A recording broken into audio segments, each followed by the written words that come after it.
বর্তমান সরকার এই বিচার করবে, আমাদের মনে বিশ্বাস আছে।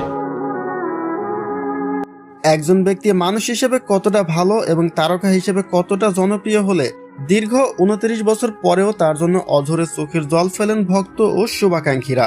ঢালিউডের অমর নায়ক সালমান শাহ যেন এমনই এক ভালোবাসার নাম। সম্প্রতি কালজয়ী এই নায়কের হত্যা মামলার দ্রুত তদন্ত ও ন্যায় বিচারের দাবিতে রাজধানী ঢাকায় ভক্তদের উদ্যোগে আয়োজিত হয়েছিল একটি মানববন্ধন কর্মসূচি। প্রিয় নায়কের বিচারে দীর্ঘ অপেক্ষার অবসান ঘটাতে গতকাল আয়োজিত এই মানববন্ধনে অংশ নিতে দেশের বিভিন্ন প্রান্ত থেকে ছুটে এসেছিলেন সালমান শাহর অনুরাগী ও শুভাকাঙ্ক্ষীরা। রাজপথে দাঁড়িয়ে তারা এক সূত্রে দাবি তুলেছেন অমর নায়কের মৃত্যু সঠিক তদন্তের। দেশের নানা জেলা থেকে আসা এই ভক্তদের উপস্থিতিতে রাজধানী ঢাকার সেই মানববন্ধন কেন্দ্রটি এক আবেগঘন পরিবেশে রূপ নেয়।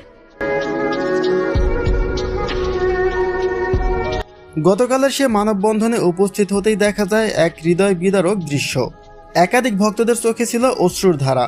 তাদের চোখের প্রতিটি ফোঁটা পানি যেন স্পষ্ট বলে দিচ্ছিল সালমান শাহকে তারা কতটা গভীরভাবে ভালোবাসেন এবং এখনও অন্তরে আগলে রেখেছেন। মৃত্যুর প্রায় 3 দশক পরেও একজন নায়কের জন্য ভক্তদের এই চোখের জল প্রমাণ করে ঢালিউডের আকাশে তার উজ্জ্বলতা আজও একটুও কমেনি।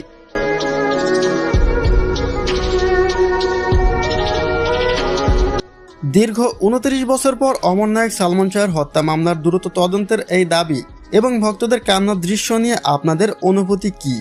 সালমান শাহর পরিবার আদৌ এই হত্যা মামলার সঠিক বিচার পাবে কি? এ বিষয়ে আপনাদের ব্যক্তিগত মতামত জানিয়ে দিন কমেন্ট বক্সে।